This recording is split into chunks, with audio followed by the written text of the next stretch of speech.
Hey, this is Victor Antonio, and welcome to the Orkin Red Zone podcast. Today, I have Matt Donnelly with me, who made me feel old when I asked him, did we ever meet? And I'll let him tell you the story. How are we doing today, Matt? I'm doing great, Victor. I'm really glad to be on the podcast and excited.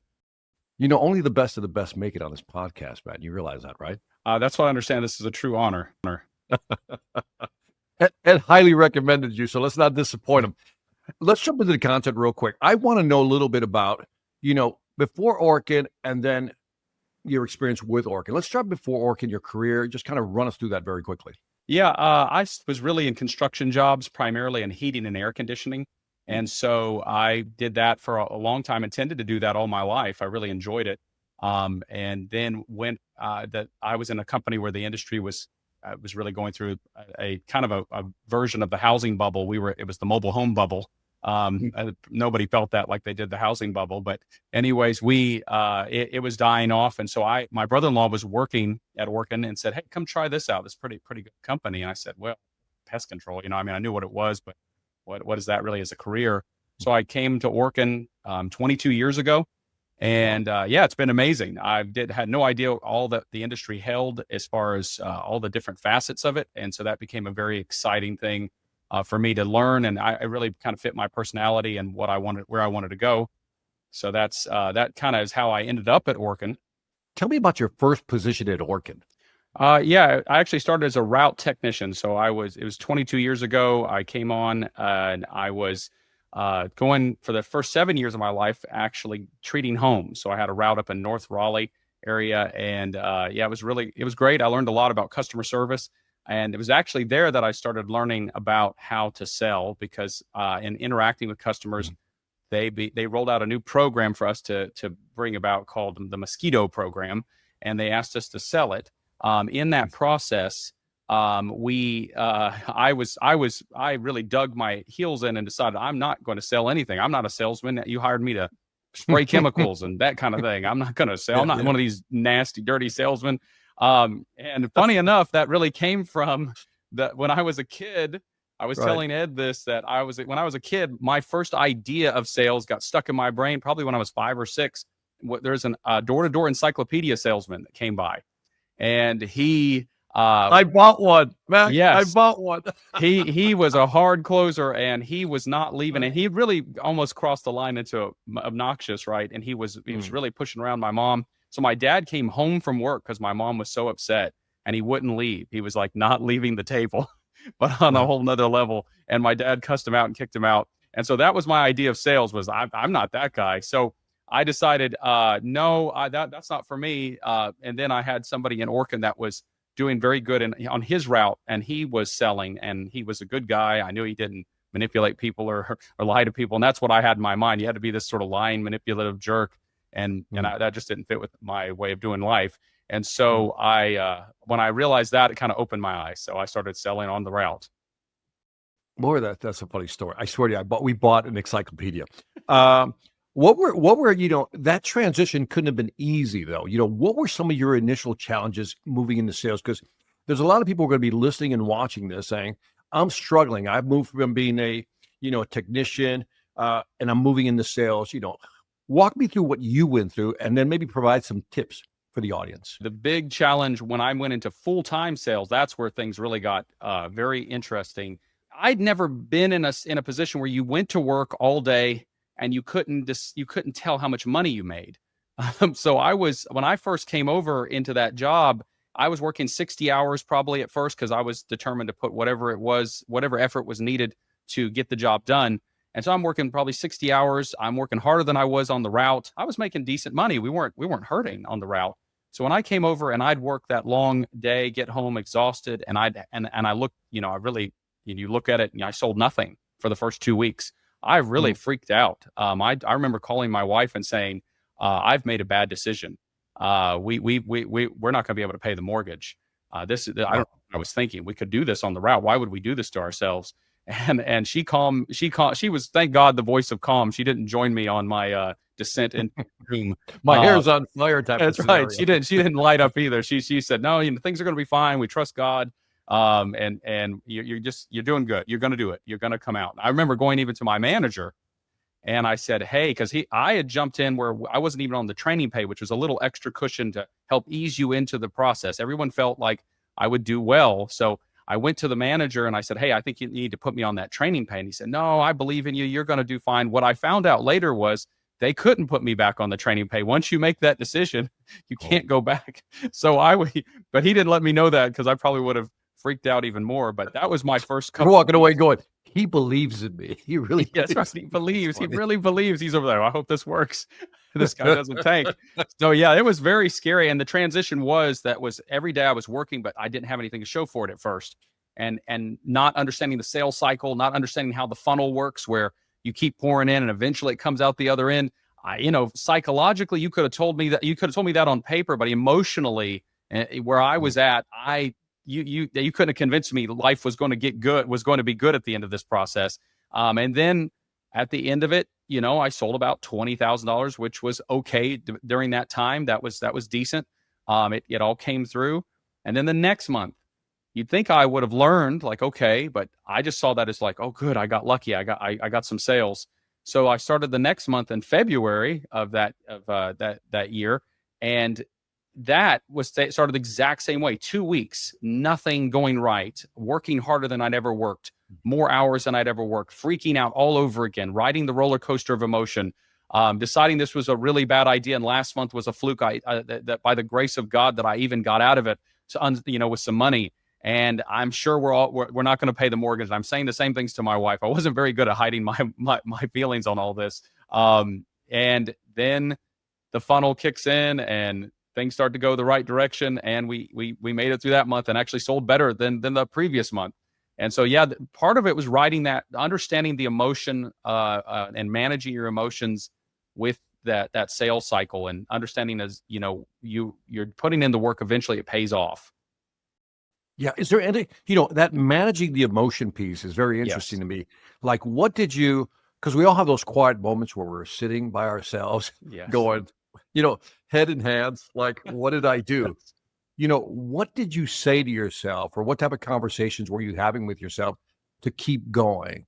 I'm sure there was it was faith-based, but I'm talking about from personal motivational standpoint. What else did you have? Full transparency. This is what really motivated me. Was during that time in my heart, early on, I came across a proverb in the scriptures that I was reading, and it said, steady plodding produces prosperity. And whatever reason, that was my theme verse that really, I kept holding on to that through the emotional roller coaster. I doubted it many times, so don't get me wrong. But I just kept going back to that and saying, okay, I'm going to work full days. I'm not going to go home, because part of it was I was fighting almost like a type of, if you want to call it a little bit of a depression. Like, man, I'm failing, and I just want to go home. I just want comfort. I just want to escape this. It wasn't good at first, and that was a hard challenge, But I kept that theme idea: steady plodding produces prosperity. I kept that going in my heart to say, okay, just stay at it, not knowing what the result would look, because I had no experience to base it on. And eventually it did, over and over again. So that was part of that internal conversation, was don't go home. I wanted to go home so bad and just escape. This is terrible. It feels terrible. I feel terrible. I feel bad about myself. You don't, as a man, I think you want to be a good provider for your family. That's at least my perspective on it. My opinion of I want to do good for my family, and I'm failing them. And I just wanted to run away from it. That was the internal struggle. Yeah, that's hard. I mean, by the way, I'll give you my proverb that keeps me like always moving forward is Ecclesiastes 9:11. Okay. And people look it up, but the last line is, time and chance cometh to them all. And so all you got to do is just put in the time. Time and chance. I like that. Time and chance coming to them all. So now you're starting to sell, you're starting to get some consistency. What are some of the, I'm going to go a little negative here for you, if you don't mind for a second. Yeah. What are some of the things that people aren't doing? Like, you see some younger salespeople come in, and what are some of the things you're saying they're not doing these things, and this is why they're failing? Some of it is, I almost call it successfully failing. Sometimes they come out with enthusiasm and zeal.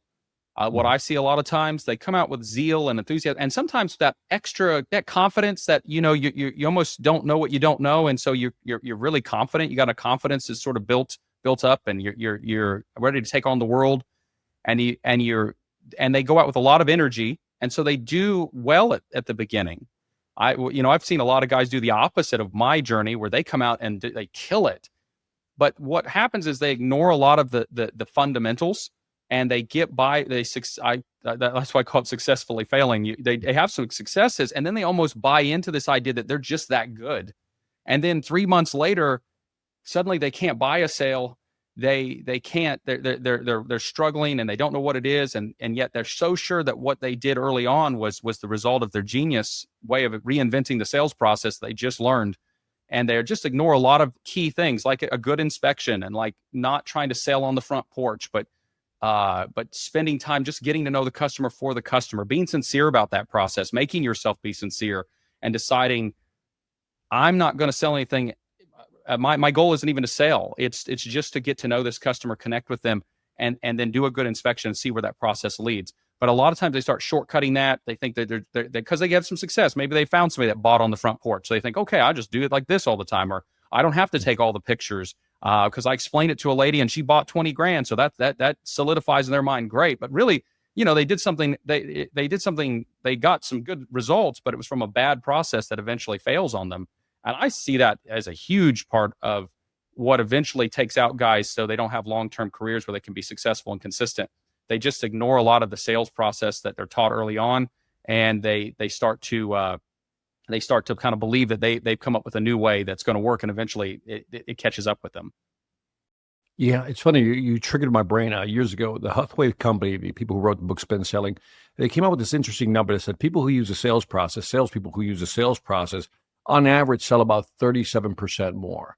Yeah. And I don't know why that number stuck with me, but it talked about having a process. Orkin has a great process, so why try to reinvent something that already works? Yeah, that's it. So I'm with you on that. I wanted to ask you about RAC. Talk about, explain to people what a RAC is, and then how you leverage it to increase your sales. Well, RAC is a closing tool. It stands for Rollins Acceptance Company, which it used to be called Orkin Acceptance Company, and Rollins grew the brands, and so now it's called that. It was basically a closing tool that allows us to help the customer to do a couple of things. One is, yes, everybody knows about payments, 12-month to 60-month payments, and that's great.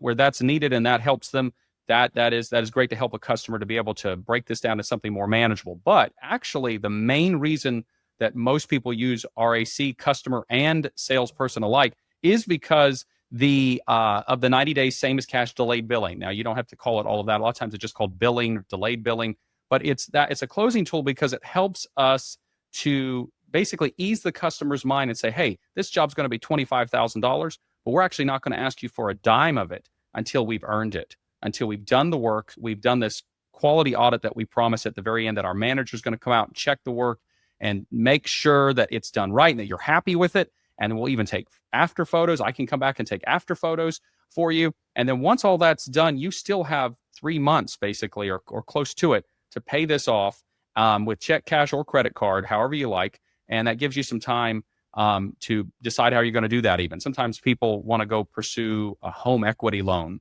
or something like that, and they need some time. Well, this allows us to overcome stalls as well, right? Because somebody said, well, I need to figure out my finances. Well, you got 3 months to figure it out. Is that enough time? Let's go ahead and get this done now, get it on the books, and then you can figure that out, and we can start the job even and get it done, and you still have time. And because we allow credit cards that, you don't have a surcharge when you pay with that way. That's another way they get a little benefit back or some more time or however they want it. It's a lot of flexibility. And so it's a great closing tool because every salesperson, if you've done this long enough with Orkin, you know that when you close it, it's not closed. It's the first part of what you need to close it, but then they got to start it and finish it for you to get paid on it, which is the reason we come to work a lot of times, so we can make money. And so them signing the contracts is not the end of the close. You still got a lot of work to do. And part of what you want to do is leave that customer with a sense of warmth and security that everything is good. This is a great decision. Mm-hmm. I've had people that have loved us. They love the process. We beat out our competitors. I've been told this.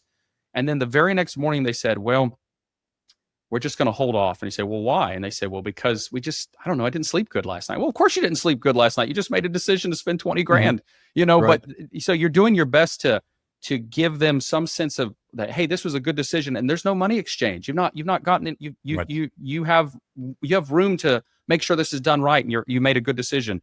I think those are things that leave people feeling good about working with us, and we display a confidence in that to say, hey, we're going to take on a $20,000 project and not take on a dime of. We're not going to get paid anything till we've earned it. People feel confident, and I think when people feel confident, they don't think too deeply into trying to overthink or overanalyze their decision. But when they're left with uneasiness or unanswered questions, or they're still insecure about that, then that's when you get into, that suddenly they're taking the advice from the brother-in-law they've never taken advice from because they think he's an idiot, but suddenly he's a genius. Yeah. And he says By he the way, can do that. I got it. One of the things I love about that close, I just want to emphasize this, is that it does remove that stall, right? We Yes. don't have the money right now. Now's not a good time because of budget. You're like, again, it's your biggest investment, in this case, your home. And so, why do you think there's still some, I guess, Orkin reps out there who still don't use the rack to increase their close rates? Some of it, we're creatures of habit. I think they can be as simple as that. Sometimes you have a process, you're making money, you're accomplishing your personal goals, and maybe you don't see the benefit. I think sometimes that's because of a limited mindset of what your potential is. We have many stories in Orkin of people that weren't using rack, and then their sales exploded when they started to understand the benefits of it.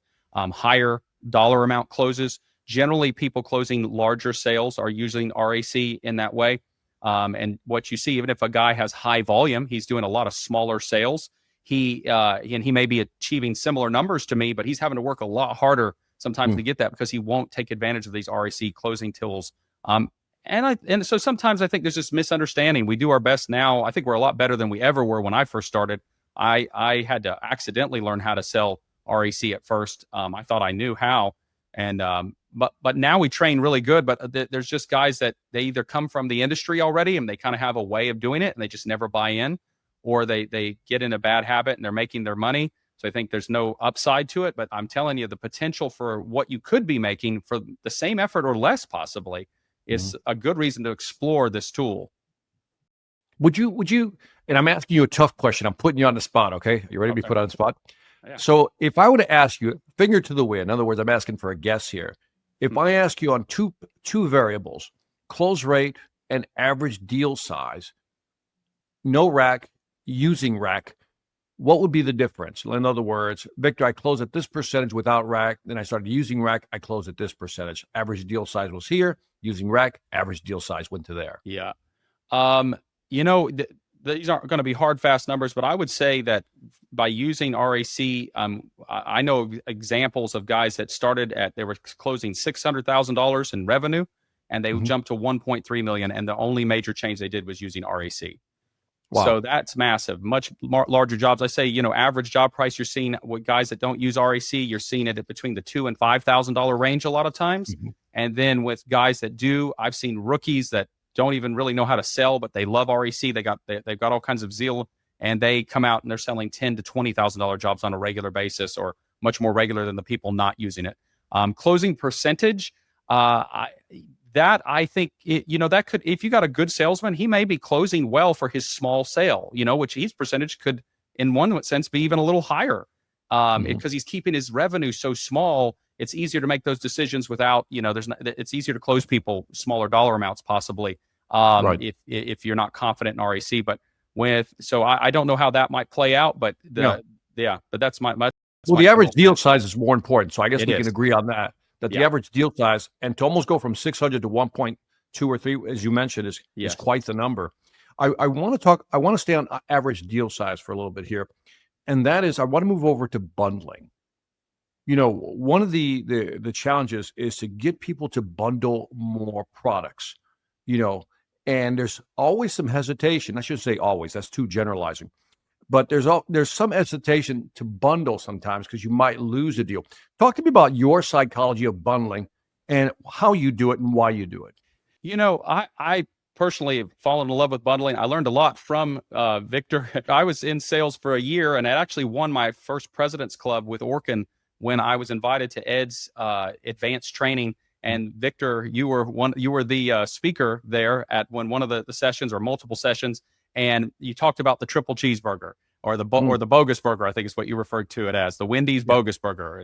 And that's 3 options selling, A, B, and C, and why that works. I think that goes back to bundling, and then bundling in all of that is powerful because you get this consolidated value, right? You get this value that's in the multiple services. In one sense, spreads the value, and people are assigning value based on different things. So I'll give an example. When it comes to bundling, we used to do a menu thing when I first started in Orkin. We'd individually price out each individual service with a price next to it. And here's what I'd get somebody to say, well, your insulation's really high. I think I can get somebody to do that better. And then they'd say, but your chemical treatment here for the wood, that is much better than I would have expected. I had 3 or 4 people tell me that before it started to creep into my thick head that there may be doing this wrong. And that was, they'd say, well, I thought that would have been more money. So yeah, we'll definitely have you do the wood treatment, but the insulation's too high. We'll get somebody else to do that. So when we start bundling, suddenly there's just one price for both services, and they've got these pre-assigned values that they think, which, sometimes they're pulling out of the air, but they assign these values, and suddenly like, yeah, that's a good price for both those services, because they thought the wood treatment should have been so much and the insulation would be so much, but in the end, it was about what they thought it would be. So that bundling hides is not a great word, but it consolidates the value where it kind of meets their expectations, but maybe not in the way that they saw would find out about it if they saw it individually priced. So that's very interesting to me, how the power of bundling, also driving up the cost of option A being the highest possibility of what you could ever spend. I have an interesting story with that where I was proposing someone it was about a $40,000 bundle. It was one of my first times ever doing this on something that high. And they really needed everything. I didn't have a way to create a really good bogus burger.